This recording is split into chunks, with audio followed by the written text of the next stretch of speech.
What's going on, my good people? Mike Hidalgo here. Thank you for joining me on another FCP Euro DIY. Today we are working on a 2018 Volvo XC90.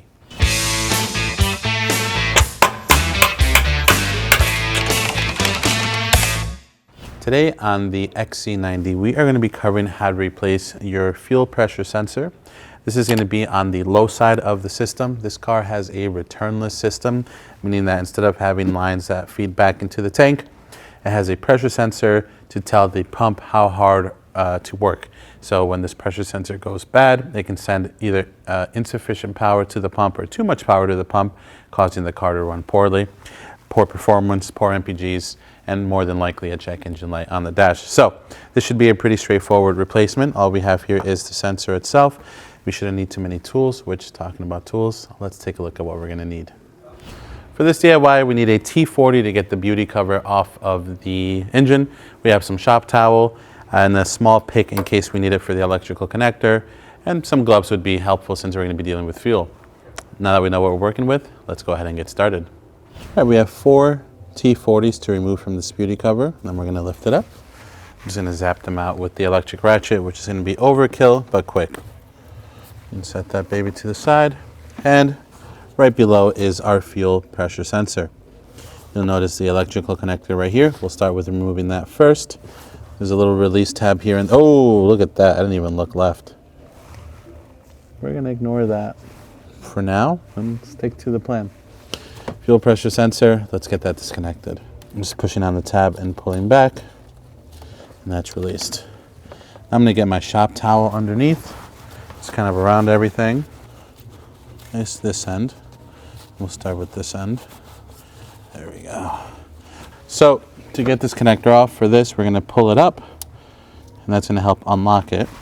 It's a little stuck in here. This line's kind of become one with the sensor. Let's see if we can get the other side out first. So to give you a better view of how we're unlocking this part on the edge, this ridge part, we're going to pop up. And then on the inside, we're going to push down on this interior tab so that the bottom half is released. It's a little tricky to see. And then, hopefully, this baby releases. There we go. There we go. So, this is like a 2-part connector. You can see this top part does the top half of the locking. This bottom half does the bottom half of the locking. So now we're gonna get our new one. We're gonna push it in and then press the top down, the outer part down to lock it. But it's not gonna lock until we have that line in. We're gonna feed our line in. We hear that audible click for that bottom half of the line, and then we push in the top part. Doing the same with this plastic line. We're going to feed it in, listen for the click, and then we lock in the top part. Beautiful. That's not going anywhere.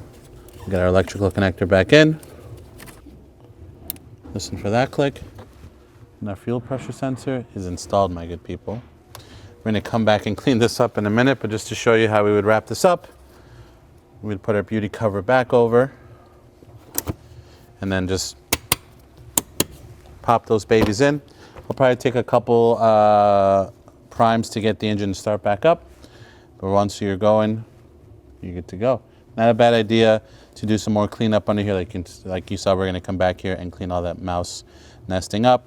Check for fuel leaks. If you want to run it without the cover first, you can. Just be mindful if it's your first time running it without the cover, it might seem a little noisy to you, and that's totally normal because this is a DI engine, so those injectors are typically noisy. If you like this video, please be sure to give it a thumbs up. If you have any questions or comments on what we did today, leave those in the comment section below. And if you like this DIY and you'd like to see more like them, consider subscribing. We make new ones all the time. As always, thank you for watching. We'll catch you in the next one.